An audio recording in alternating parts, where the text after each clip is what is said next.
নুড়ি পাথর ছিল, গাড়িটা স্লিপ করতেছে না। এত স্মুথ, এত রিফাইন্ড একটা এক্সপিরিয়েন্স আমি অনেকদিন পরে একটা গাড়িতে পাইছি। এটা হুইল বেস বড় এবং গাড়িটা অনেক চওড়া। এটা কিন্তু ইন্টেরিয়ারে রিফ্লেক্ট করে। পিএইচইভি বা প্লাগ ইন হাইব্রিড কিভাবে কাজ করে? প্রথম কথা, আপনি বন্যার সময় কেন গাড়ি চালাবেন? IP67 হওয়ার কারণে এতটুকু পর্যন্ত পানির নিচে সাবমার্সড অবস্থায় এটা আধা ঘন্টাও পর্যন্ত ঠিক থাকবে। আপনারা যারা ভুল ধরবেন তারা ওজন করে দেখতে পারেন। বসুন্ধরায় যখন পানি ওঠে তখন একটা ইঞ্জিনের গাড়ি সিজ করছে, ইনটেক দিয়ে পানি ঢোকে। আমার সামনের চাকায় টেম্পারেচার 59 ডিগ্রি সেলসিয়াস। এটা আমার কাছে সবচাইতে বেশি অবাস্তব লাগছে যে ব্রেক কেন ফেড হবে না। আরেকজন জানতে চাইছেন বডি রোল। আমি নিজেও দেখতে চাই 2030 সালে যাওয়ার পরে এই গাড়িগুলোর ফিডব্যাক কী হয়। তোমাদেরকে কাঁধে কাঁধে গুঁতা খাচ্ছে কি না, পা রাখতে পারতেছো কি না। ড্রাইভার পার্সপেক্টিভে এই কোণটা আপনাকে বিবেচনা করতে হবে। তো আমি বলছি আপনারা চাইনিজদেরকে একটা ফিডব্যাক দিয়ে, আমাদের দেশের মানুষ কান দিয়ে দেখে। একজন কোয়েশ্চেন করছে করোলা WXBর সাথে এটার হ্যান্ডলিং কেমন। কার্ভের সাথে সাথে রাস্তা একদিকে নিচু হচ্ছে, একদিকে উঁচু হচ্ছে। ক্লেইমড শুধু ইভিতে 2.5 টাকার নিচে পার কিলোমিটার, আর কম্বাইন্ড 3.5 টাকার নিচে পার কিলোমিটার। সে আমাদের সাথে চলতেছে, সে দেখতেছে, সে আমার আগে চালাচ্ছে, গাড়ি পিছ চালাচ্ছে, সে দেখতেছে গাড়িটা চলতেছে, তারপরও তার বিশ্বাস হচ্ছে না।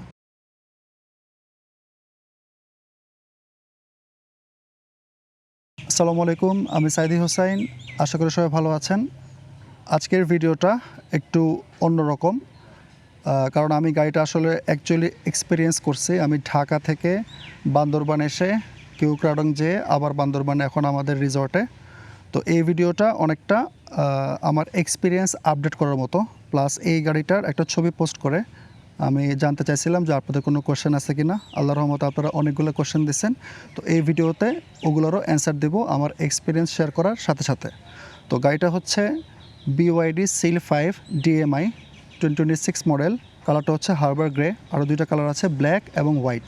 এই গাড়িটা হচ্ছে PHEV বা প্লাগ ইন হাইব্রিড। অনেকে একটু কনফিউজ থাকেন যেটা আসলে কিভাবে কাজ করে। ইনশাল্লাহ এই ভিডিওতে আমি এই কনফিউশনটা ক্লিয়ার করার চেষ্টা করব। তো চলুন দেরি না করে শুরু করি। সাধারণত আমার যে ভিডিওগুলো দেখে আপনারা অভ্যস্ত, ওইখানে আমি গাড়িটা নিয়ে বেশিরভাগ ক্ষেত্রে 300 ফিটে যাই, চালাই, আপনাদেরকে বিভিন্ন ফিচারগুলো দেখাই।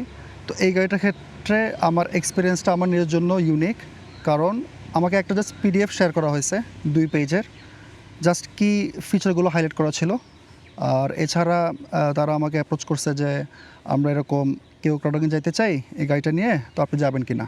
তো আমি সাথে সাথে রাজি হই, কারণ আমাদের সবার জেনারেল একটা ধারণা যে এই টাইপের গাড়ি নিচু গাড়ি, প্লাস এটা একটা হাইব্রিড গাড়ি বা PHEV, তো এটা কি উঠবে কি না, এটা আমার জন্য একটা চ্যালেঞ্জের মতো ছিল। প্লাস BYD বাংলাদেশকে ধন্যবাদ আমাকে এই প্রজেক্টটার জন্য চুজ করার জন্য। তো আমি 5 তারিখে সকালে প্রথমে গাড়িটার সামনে যাই, এবং যাওয়ার পরে গাড়িটার সাইজ দেখে আমি অবাক হই, কারণ ছবিতে বা PDF-এ গাড়িটা যে কতটুকু বড় এটা বোঝা যায় না। আপনার গাড়ির সামনের সাইডটা অনেক চওড়া এবং গাড়িটা কিন্তু সাইড থেকে অনেক লম্বা। তো অ্যাকচুয়াল স্পেসিফিকেশন বা নাম্বার বলে লাভ নাই, কিন্তু এটা অন্যান্য সেডান, আমাদের দেশে যে পপুলার সেডানগুলো আছে ওইটা থেকে লম্বা, হুইল বেসটা বড়। এরপরে আমি নর্মালি মানে আমার ড্রাইভিং স্টাইলে আমি একটা গাড়িতে উঠে অ্যাটলিস্ট সিট, স্টিয়ারিং, তারপরে ডিসপ্লে, যেগুলো গাড়ি চালানোর সময় দরকার হয় ওগুলো আগে চেক করি। কিন্তু এই গাড়িটার ক্ষেত্রে আমি ওইটাও করি নাই, জাস্ট উঠছি, চালানো শুরু করছি। ঢাকার BYD শোরুম থেকে রওনা দিয়ে চান্দিনা পর্যন্ত এই গাড়িটা মানে ডিসপ্লে দেখাচ্ছিল 0.5 লিটার বা আধা লিটার তেল খাইছে। ততক্ষণে আমরা অনেক কিলো চলে আসছি। এরপরে আমরা জ্যামের কারণে বাম দিকে একটা গ্রামের রাস্তার মধ্যে ঢুকি, একদম চিপা নর্মালি যেটা হয়, এবং অনেক ভাঙা, বিশাল বড় বড় স্পিড ব্রেকার। কোথাও গাড়িটা নিচে লাগে নাই। আমাদের কিন্তু পিছনে ব্যাগেজ ছিল এবং গাড়িতে আমরা ছিলাম 3 জন, আমি সহ। ওই সময় আমার কনফিডেন্সটা আস্তে আস্তে বাড়া শুরু করছে, কারণ চিটাগাং হাইওয়েতে আসলে ওরকম অত কিছু বোঝা যায় না, কিন্তু গ্রামের মধ্যে আমি যেভাবে ন্যাভিগেট করতে পারতেছিলাম, নুড়ি পাথর ছিল, গাড়িটা স্লিপ করতেছে না, তারপর ব্রেকটা, এক্সেলারেশন, সব কিছু কিন্তু আমার কাছে মনে হচ্ছিলো যে আমি গাড়িটা অনেক দিন ধরে চালাচ্ছি, অথচ আমি গাড়িটা ওই দিনই প্রথম দেখছি এবং চালাচ্ছি। তো এরপরে আমরা হাইওয়ে এনে যাই। স্পিড লিমিট আমরা হাইওয়েতে যেটা লিগাল ওই অনুযায়ী রাখতেছিলাম। তো ওই স্পিডে মানে 70 to 80, বাইরের যেই আওয়াজটা মানে এনভায়রনমেন্টাল নয়েজ বা টায়ার নয়েজ, কোনো কিছু ওরকম ভিতরে আসতেছিল না। তো এরপর আমরা হাইওয়ে এনে দাঁড়াই এবং ওইখানে আমি বেসিক্যালি ছবিটা তুলি, যেটা পোস্ট করি, আপনারা ওখানে কোশ্চেন দেন। এরপর আমরা হাইওয়ে ইন থেকে চিটাগং পোর্ট রোড দিয়ে কর্ণফুলী টানেল দিয়ে আসি এবং আল্লাহর রহমতে এরপর আর কোনো জ্যামে পড়ি নাই। এবং যখনই আমি বান্দরবান টাউনের দিকে ঢুকি, মানে কেরানীহাট থেকে টাউনের দিকে রাস্তাটাতে যাই বাম দিকে, তখন তো হালকা উঁচা নিচা আছে, মানে পাহাড়ি রাস্তাটা মোটামুটি শুরু হয়। ওই সময় অনেক অবাক হয়ে গেছে, কারণ এটার যেই এক্সেলারেশনটা এত স্মুথ, মানে আমি যে আপ হিলে উঠতেছি আমি কিন্তু ফিল করতেছি না, না এক্সেলারেটর পেডালে, না ওভারঅল স্টিয়ারিং ফিডব্যাক, কোনো কিছুতেই না, খুবই স্মুথলি উঠতেছিল। এবং হাইওয়েতে আমি এটা ফিল করতেছিলাম ছোটো ছোটো ওভারটেকের সময় যে এক্সেলারেটর 10-15% দিলেই ও যেভাবে রেসপন্স করতেছে বা যেভাবে নিয়ে যাচ্ছে, মানে এত স্মুথ, এত রিফাইন্ড একটা এক্সপিরিয়েন্স আমি অনেক দিন পরে একটা গাড়িতে পাইছি। তো আমরা বান্দরবান টাউনে আসি, ওই দিন রাতে এখানে মানে যে এই জায়গাটাতে থাকার পরে পরের দিন সকালে আমরা কেওক্রাডাঙ্গার জন্য যাব। তো আমি রেজওয়ান ওনাকে আগেই বলছি যে আমি পাহাড়ে ওঠার সময় 5 জন নিয়ে উঠবো। আমি কিন্তু এখন পর্যন্ত 3 জন ছিলাম গাড়িতে। তো ঠিক আছে, এরপরে আমি সহ 5 জন আমরা গাড়িতে উঠছি এবং পিছনে যে মালামাল বা ক্যামেরা গিয়ার এগুলো ছিল, এবং ক্যামেরা গিয়ারগুলো কিন্তু সেম সাইজের একটা সুটকেস বা ব্যাগে জামা কাপড় রাখলে যতটুকু ওজন হবে, ক্যামেরা ইকুইপমেন্ট রাখলে এর থেকে অনেক বেশি ওজন হয়। তো মোটামুটি ফুলি লোডেড অবস্থায় আমরা রওনা দিচ্ছি। আমি জাস্ট একটু চারপাশ দেখে নিয়েছিলাম যে মানুষ ওঠার পরে পিছনে কতটুকু নামে, দেখি না ওইরকম ফিল হইতেছে না। তো এরপরে আমি কেওক্রাডাঙ্গায় উঠলাম। অসাধারণ একটা এক্সপিরিয়েন্স। আমি অনেক দিন পর একটা সেডান চালাইছি, আমার কাছে খুবই ভালো লাগছে। এবং টেম্পারেচার অনেক বেশি ছিল, 38 ডিগ্রি 39 ডিগ্রি এরকম। এরপর আমরা আবার সেফলি এই হোটেলে ফেরত আসি। তো এখন হচ্ছে আমি থার্ড ডে এই সকালে আর কি টোটাল এক্সপিরিয়েন্সটা আপনার সাথে শেয়ার করতেছি। এখন গাড়ির যেই ইম্পর্ট্যান্ট অ্যাসপেক্টগুলো আপনারা জানতে চান সেইগুলো আমি অ্যান্সার দেবো আপনাদের কোশ্চেন সহ আমার এই লাইফ বা পার্সোনাল এক্সপিরিয়েন্স থেকে। তো এটা আমি মনে করি আরও বেশি ইফেক্টিভ, মানে 15-20 মিনিট 30 মিনিট চালানো থাকে। তো ইনশাল্লাহ আমি এখন শুরু করতেছি। প্রথমেই এক্সটেরিয়রটা বলি। এটা সামনে পিছনে এলইডি লাইট এবং 360 ক্যামেরা আছে। ক্রোমের এই গার্নিশগুলো দেখতে মোটামুটি ভালো লাগতেছে। রিম টায়ারটা হচ্ছে 17 ইঞ্চ, টায়ার সাইজটা হচ্ছে 215, 55 আর 17। সামনে পিছে দুইটাই ডিস্ক ব্রেক, সামনে ভেন্টিলেটেড পিছনে সলিড, এবং এটা আমি ফিল করছি ব্রেক সহজে গরম হয় না, এটা আমি আসতেছি। এছাড়া ফিউল ট্যাঙ্ক ক্যাপাসিটি হচ্ছে 45 লিটার। ইন্টেরিয়রটা অনেক স্পেশাস, যেহেতু বলছে এটা হুইল বেস বড় এবং গাড়িটা অনেক চওড়া, এটা কিন্তু ইন্টেরিয়রে রিফ্লেক্ট করে। যথারীতি টাচ পয়েন্টগুলো যেখানে যেখানে আপনি হাত রাখবেন সবই soft. USB AC charging port আছে, rear AC vent, cup holder, armrest, মানে যা থাকা দরকার। এছাড়া অ্যান্ড্রয়েড অটো, অ্যাপেল কারপ্লে এগুলো ওয়্যারলেস। এবং যে ডিসপ্লেটা 12.8 ইঞ্চেস, এটা কিন্তু বেশ ব্রাইট এবং খুবই রেসপন্সিভ। ড্রাইভার সিটটা পাওয়ার আর প্যাসেঞ্জার সিটটা হচ্ছে ম্যানুয়াল। এখন আমি কয়েকটা কোশ্চেনের অ্যান্সার দিই, ইনশাল্লাহ কোশ্চেনের অ্যান্সার দিতে দিতে আপনাদেরও উপকার হবে, প্লাস আমারও এক্সপিরিয়েন্স শেয়ার করা হয়ে যাবে। আমি একদম প্রথম একটা কনফিউশন ক্লিয়ার করতে চাই, যেটা নিয়ে অনেকেই কনফিউজ, সেটা হচ্ছে পিএইচইভি বা প্লাগ ইন হাইব্রিড কীভাবে কাজ করে। এটাতে একটা কনভেনশনাল যে হাইব্রিড গাড়িগুলো ওইরকম একটা হাইব্রিড সিস্টেম, ব্যাটারি আছে, মোটর আছে, ইঞ্জিন আছে। তো প্লাগ ইন হাইব্রিড মানে প্লাগ ইন, আপনি চাইলে ওয়াল প্লাগ বা যে কোনো ইলেকট্রিক সোর্স থেকে চার্জ করতে পারবেন গাড়িটা, তাই প্লাগ ইন হাইব্রিড। এটার ব্যাটারিটা 13.08 কিলোওয়াট আওয়ার।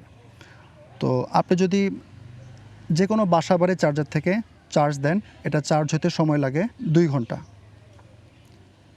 প্লাস বিওআইডিও আপনাকে একটা হোম চার্জার সাপ্লাই করবে গাড়িটা সেলের সাথে। তো এখন কনভেনশনাল হাইব্রিডে গাড়ি ব্যাটারিতে চলবে নাকি ইঞ্জিনে চলবে ওর নিজে নিজে ঠিক করে, এটাও এক্স্যাক্টলি তাই। শুধুমাত্র এটার এক্সট্রা যে সুবিধা সেটা হচ্ছে শুধুমাত্র ইভিতে বা ব্যাটারিতে চালাতে পারবেন। তো এইটার ক্লেইমড রেঞ্জ হচ্ছে 80 কিলোমিটার, কিন্তু আমি কিন্তু অনেক এখন পর্যন্ত অনেক ভালো পাইছি। আমার ব্যাটারি এখন পর্যন্ত 50%-এর নিচে নামে নাই। কেন নামে নাই? কারণ এই গাড়িগুলো আসলে মেনলি মানে ম্যানুফ্যাকচারার যেটা চায় যে আপনি যত বেশি সম্ভব ইভিতে চালাবেন সিটির মধ্যে।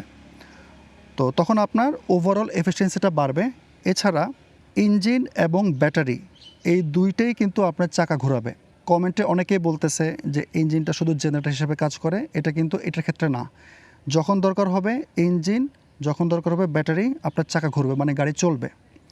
তো এই BYD গাড়িতে আরেকটা সুবিধা আমি দেখলাম, সেটা হচ্ছে ডিসপ্লে থেকে আপনি চার্জের লেভেল সেট করতে পারবেন। এটা কি 0 to 100। তো এখন আমাদের এটা 50% করে দেওয়া, এটার জন্য রেজওয়ানকে ধন্যবাদ। তো 50%-এর কারণে গাড়িটার ব্যাটারির চার্জ লেভেল ও 50%-এর নিচে নামতে দিবে না, আবার এইটার উপরে চার্জ তেমন উঠবেও না। তো যেটা হবে, আমি যখন গাড়ি চালাচ্ছিলাম হাইওয়েতে ডিসেন্ট স্পিড থাকে, তো যখন একটু ফ্রি ফ্লো চলতেছি তখনও ব্যাটারিটা চার্জ করতেছে, কিন্তু আবার 50-র উপরে উঠেতেছে না। কারণ যদি 50-র উপরে চার্জ সে তুলতে চায় তখন তো তার ইঞ্জিনকে আরও বেশি কাজ করতে হবে, আলটিমেটলি আপনার তেল বেশি খাবে। তো এটা একটা ব্যালেন্সড, যে আমি ডিসেন্ট পাওয়ারও পাচ্ছি, ব্যাটারিতেও চলতেছি, ইঞ্জিনও চলতেছি, এবং এই কারণে আমার এটার ব্যাটারির যেই চার্জ লেভেলটা এটা এখনও 50%, প্লাস আমি এত দূর চলে আসছি।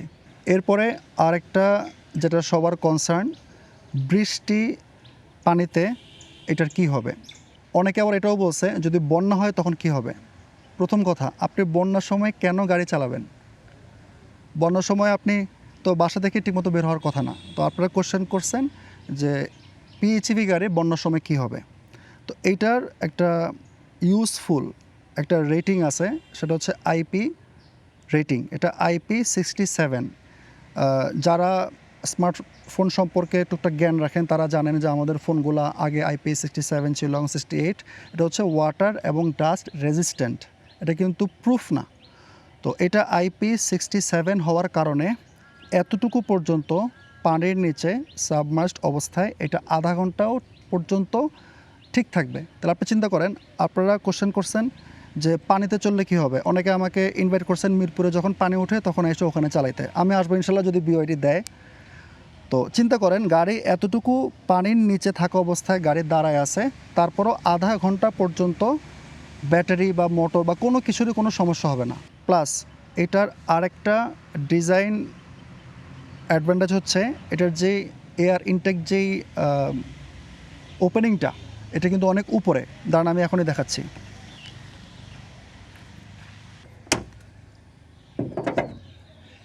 এটা অনেক ওজন, অনেক ওজন। ভালো কথা, ওজন থেকে যেটা বলি, আমার ইভো ছিল 1580 কেজি একটা র্যালি কার বা রোড লিগ্যাল র্যালি কার। এটা হচ্ছে 1560 কেজি, অনেক ভারী, এবং এটার জন্য এটার রাইড কমফোর্ট অনেক ভালো। এই হুডটার ওজনই কমসে কম 50 থেকে 80 কেজি হবে। এটা আমি জাস্ট একটা কথার কথা বললাম, আপনারা যারা ভুল ধরবেন তারা ওজন করে দেখতে পারেন। এই যে খেয়াল করেন, ইনটেক ডাকটা ওপেনিংটা এই জায়গায়। তো গাড়িটার গ্রাউন্ড ক্লিয়ারেন্সও ভালো। কত উঁচু আপনি আমার সাথে খেয়াল করেন, এই যে এটা হচ্ছে আমার কোমর, অলমোস্ট এই জায়গায়। তো এখন অনেক সময় ইঞ্জিনের গাড়িতেও কিন্তু পানি ঢুকতে পারে যদি এই ওপেনিংটা নিচের দিকে হয়। আমার এরকম পার্সোনাল এক্সপিরিয়েন্স আছে, আমার নিজের না, মানে আমি শুনছি বসুন্ধরায় যখন পানি ওঠে তখন একটা ইঞ্জিনের গাড়ি সিজ করছে, ইনটেক দিয়ে পানি ঢুকে। তো এই জন্য এটা সেফটি হিসাবে যথেষ্ট উপরে দিছে এবং এটা খুবই কাজে দিবে। তো হুডটা যেহেতু খুলে ফেলছি, এটা হচ্ছে 1500 সিসি DMI হাইব্রিড, এবং এটার গিয়ার বক্সটা হচ্ছে ECVT। এটার টর্কটা 300 নিউটন মিটার, হর্স পাওয়ারটা হচ্ছে 207। কিন্তু টর্কটা আমি পুরা রাস্তায় বা গত 2 দিনে মানে প্রতিটা সময় ফিল করছি। আর এত স্মুথ ডেলিভারি বা পাওয়ার কার্ভটা অনেক লিনিয়ার, মানে অনেক স্মুথ, কোনো জার্কিং নাই, কিচ্ছু নাই, বা হঠাৎ করে এক এক সময় এক্সেলারেশনের উপর ডিপেন্ড করে এক এক রকম আচরণ করতেছে, এরকম কোনো কিছু আমি পাই নাই। ফুল টাইম আমি একটা স্মুথ এক্সপিরিয়েন্স পাইছি। এছাড়া এটার কুলিং সিস্টেমটাও অসাধারণ। আমি ইঞ্জিনিয়ার না, আমি জাস্ট একটা ড্রাইভার, কিন্তু আমি 38-39 ডিগ্রি সেলসিয়াসে 5 জন নিয়ে ফুলি লোডেড অবস্থায় এসি দিয়ে দিনের বেলায় কেউ কারো ডাঙে উঠে গেছি, এবং গাড়িটা যে হিট হয়েছে বা এরকম কিছু হয়েছে এটা আমি ফিল করি নাই। হিটের ব্যাপারটা থেকে আরেকটা জিনিস বলে দিই, সেটা হচ্ছে আমি যখন উপরে উঠি তখন আমার যে ড্রাইভার যেই ইনস্ট্রুমেন্ট ডিসপ্লেটা, বাই দ্য ওয়ে ওইটাও অনেক ভাইব্রেন্ট, এবং পুরোটা রাস্তা আমার কখনও কোনো কিছু দেখতে অসুবিধা হয় নাই। তো ওইখানে TPMS tyre pressure monitoring system যেটা এটাতে আছে, আমি দেখতেছি আমার সামনের চাকায় টেম্পারেচার 59 ডিগ্রি সেলসিয়াস। আমি আবার বলি 59 ডিগ্রি সেলসিয়াস। তার কি পরিমাণ গরম হচ্ছে চিন্তা করেন। কিন্তু না আছে গাড়ি হিট হয়েছে বা গাড়ির কষ্ট হচ্ছে, এরকম কোনো কিছু ছিলই না। প্লাস ব্রেক ফেড হয় নাই। এই টোটাল গাড়িটার সবচাইতে অবাক করা জিনিস আমার যেটা লাগছে, গাড়ির ব্রেক ফেড হয় নাই। ব্রেক ফেড বলতে বোঝাচ্ছি অনেকক্ষণ চালানোর পরে বা কন্টিনিউয়াস ব্রেক করার পরে ব্রেক প্যাড গরম হয়ে গেলে ব্রেক আর ধরতে চায় না। কিন্তু এটাতে আমি এইটা এখন পর্যন্ত পাই নাই। তো এটা আমার কাছে সবচাইতে বেশি অবাস্তব লাগছে যে ব্রেক কেন ফেড হবে না। চাইনিজ গাড়ি, চাইনিজ ব্রেক প্যাড, সব চাইনিজ, ব্রেক কেন ফেড হবে না? আমরা নর্মালি ব্রেক প্যাড কিনতে গেলে অন্যান্য গাড়ির ক্ষেত্রে বলে আমাদেরকে জেনুইনটা দিবেন বা মার্কেট জেনুইন দিবেন, চাইনিজ দিবেন না, চাইনিজগুলো গরম হয়ে যায়, ব্রেক প্যাড হার্ড হয়ে যায়, কিন্তু ব্রেকটা গরম হয় না। এবার আসি গ্রাউন্ড ক্লিয়ারেন্সে। গ্রাউন্ড ক্লিয়ারেন্স কাগজে কলমে 5.9 ইঞ্চেস, যেটা অন্যান্য অনেক সেডানের সাথে কাছাকাছি। তো ওই নাম্বারটা দেখে আমিও চিন্তা করছিলাম যে কোথাও লাগে কি না। তো যেহেতু প্রথমেই বলছি 5 জন একসাথে ওঠার পরেও নর্মালি যে হাইটে থাকে গাড়িটা ওর থেকে নিচে নামে না। প্লাস আমি আসলে নিচে ঢুকে দেখি নাই, কিন্তু তলাতে হয়তো বা কম্পোনেন্টগুলো এমনভাবে ওরা অ্যারেঞ্জ করছে যে কোথাও লাগে না। মানে বড় বড় স্পিড ব্রেকার এই টোটাল জার্নিতে আমার হাতে যাওয়ার পথে একটা স্পিড ব্রেকারে লাগছে, ওইটা আমার দোষ। কারণ আমার সামনে যে গাড়িটা ছিল ওইটা উঁচা গাড়ি, ও স্পিড ব্রেকার ব্রেক করে নাই, চলে গেছে। তো আমি হঠাৎ করে দেখছি, আমি আর ওভাবে ব্রেক করি নাই। তো প্রথম সামনের চাকা চলে গেছে, এরপরে মাঝখানে হালকা একটা ঘষা খাইছে এবং আমার তখন খুবই খারাপ লাগছে। তো আসার সময় কিন্তু আমি ওই স্পিড ব্রেকারটা খেয়াল করছি এবং সুন্দর মতো উঠাইছি, কোথাও লাগে নাই। তো গ্রাউন্ড ক্লিয়ারেন্সের ক্ষেত্রে এটাতে ইনশাল্লাহ কোনো সমস্যা নেই। আর আরেকটা জিনিস, আমি যখন ঘষা খাইছে, আমার গাড়িতে রেজওয়ান ছিল, সাথে সাথে জিজ্ঞেস করছে, ভাই আমি কি ব্যাটারির কোনো ক্ষতি করলাম? সাধারণ মানুষ যেভাবে জিজ্ঞেস করে, তখন উনি কনফার্ম করছে যে এটার ব্যাটারি নিচে, এটার কারণে ওভারঅল গাড়ির ব্যালেন্স অনেক ভালো। প্লাস এটা ঘষা খাইতেই পারে, মানুষ চালাইলে এটা পৃথিবীর অনেক দেশে ওরা এটা সেল করে, ঘষা খাইতেই পারে।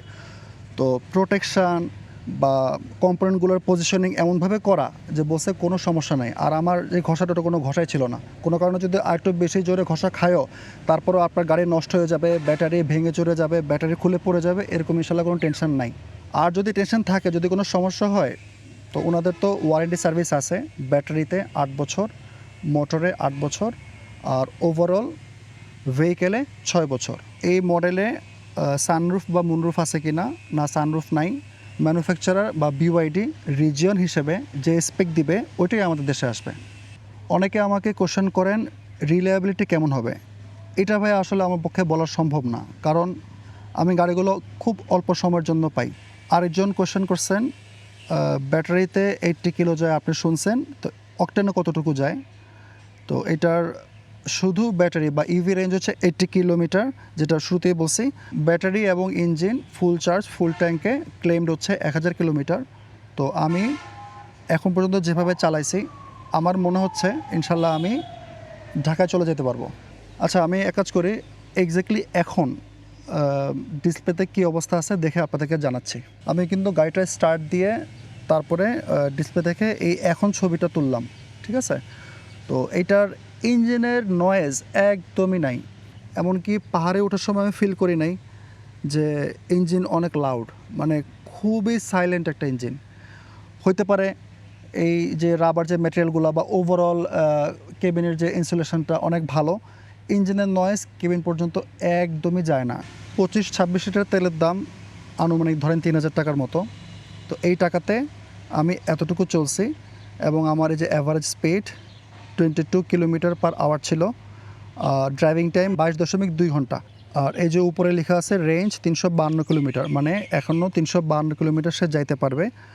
আর ড্রাইভিং টাইম যে 22 ঘন্টা, এটার আরেকটা কারণ আছে, সেটা হচ্ছে গাড়িটা বিভিন্ন জায়গায় যখন আমরা থামছি, আমি কিন্তু গাড়িটা বন্ধ করি নাই, এসিও বন্ধ করি নাই, এভাবেই ছিল। তো এটাও অনেক ইন্টারেস্টিং প্লাস অনেক পজিটিভ একটা জিনিস যে গাড়ি স্টার্ট দিয়ে বসে এসি দিয়ে রাখলেও তেমন সমস্যা হয় না। আর এছাড়া শ্যুটের জন্য গাড়ি একই রাস্তায় আমরা কয়েকবার ঘুরছি। ইভেন আমরা কালকে একবার ভুল করে বান্দরবান থেকে রোয়াংছড়ি চলে গেছি, আবার ওখান থেকে ফেরত আসছি, এগুলো সবই এখানে অ্যাড হয়েছে। আরেকজন জানতে চাইছেন বডি রোল। সেডান গাড়িতে নর্মালি তেমন বডি রোল থাকে না, তো এটার বডি রোল একদম নাই বললেই চলে এবং কার্ভে এটা অসাধারণ পারফর্ম করে। ইকো টায়ারগুলো কিন্তু পারফরমেন্স টায়ার না, অসাধারণ পারফর্ম করে কার্ভে। কেবিনের ভিতরে ক্লস্ট্রোফোবিক লাগে কি না? একদমই লাগে না, যদিও ইন্টেরিয়রটা পুরোটাই ব্ল্যাক, ময়লার জন্য সুবিধা লাগে না। স্পেয়ার পার্টসের প্রাইস আর রিসেল ভ্যালু। স্পেয়ার পার্টসের প্রাইস যথেষ্ট কম। আমার বিওয়াইডির আফটার সেল সার্ভিস নিয়ে একটা ভিডিও আছে, দেখতে পারেন। ওনারা C-Line 6-এর অয়েল ফিল্টার বিক্রি করে 249 টাকায়। আমার কাছে মনে হয়েছে অবাস্তব। আর যেহেতু ব্র্যান্ড নিজে এটা দিতেছে প্রাইস, তো এটা জেনুইন অরিজিনাল এবং অনেক ভালো প্রাইস। আর রিসেল ভ্যালু, গাড়িগুলো তো ভাই মাত্র সেল হওয়া শুরু হয়েছে, তো 3 বছর 4 বছর বা আমার নিজের পার্সোনাল একটা টার্গেট আছে। আমি নিজেও দেখতে চাই 2030 সালে যাওয়ার পরে এই গাড়িগুলোর ফিডব্যাক কী হয়। তো যদি ফিডব্যাক ভালো হয়, এগুলোর রিসেল ভ্যালু ডেফিনেটলি বাড়বে। আরেকজন কোশ্চেন করছেন, এটা কি অ্যালিয়ন প্রিমিয়ার সেগমেন্টের নাকি এক্সিও করলা সেডান সেগমেন্টের? তো অ্যালিয়ন প্রিমিয়ার নিজেই একটা সেগমেন্ট, ও নিজেই একটা জেনারেশন, ও আমাদের টোটাল বাংলাদেশের আইডল। তারা চলে যাচ্ছে, তাদেরকে বিদায়। নতুন যে জেনারেশন করলা, ওইটা কিন্তু ভালো গাড়ি। এক্সিও আর করলা কিন্তু সেম মানে গ্রেডের না বা প্রিমিয়াম না, করলা একটু আপার গ্রেডের। তো এইটাকে আমি যদি মনে করি করলার সাথে কম্পেয়ার করতে পারি, কিন্তু এটা করলা থেকে অনেক বড়, ভিতরে অনেক বেশি জায়গা। যখন আমরা উপরে উঠি 3 জন ছিল এবং 3 জন আরাম করে বসছে। আমি কয়েকবার জিজ্ঞেস করছি যে তোমাদেরকে কাঁধে কাঁধে গুতা খাচ্ছে কি না, পা রাখতে পারতেছো কি না? তো সবাই বলছে না, আমাদের কোনো সমস্যা হচ্ছে না। আরেকজন জিজ্ঞেস করছেন শক অ্যাবজর্বার অ্যান্ড কমফোর্ট। ভাই, এটার সাসপেনশন কমফোর্ট অসাধারণ। রাইড যেই পার্সপেক্টিভ, ওইটা তো ফ্যান্টাস্টিক। সেডান গাড়িগুলো নর্মালি ভালো হয়, কিন্তু এটা অনেক ভালো। আর ড্রাইভিংয়ের ক্ষেত্র, মানে শকগুলো আমার মনে হয় এমনভাবে কিছু একটা করছে চাইনিজরা, যে মানে এই গাড়িটা আমার কাছে একটু অন্যরকমই লাগছে, মানে অন্যরকম লাগছে সোজা হিসাব। এখন এটা ভাষায় যদি একটু পরে কোনো কিছু মনে আসে বলবো, কিন্তু এটা অন্যরকম লাগছে।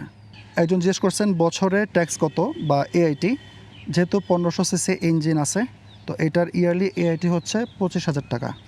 তারপরে এটা ফ্রন্ট হুইল ড্রাইভ না রিয়ার হুইল ড্রাইভ? এটা ফ্রন্ট হুইল ড্রাইভ।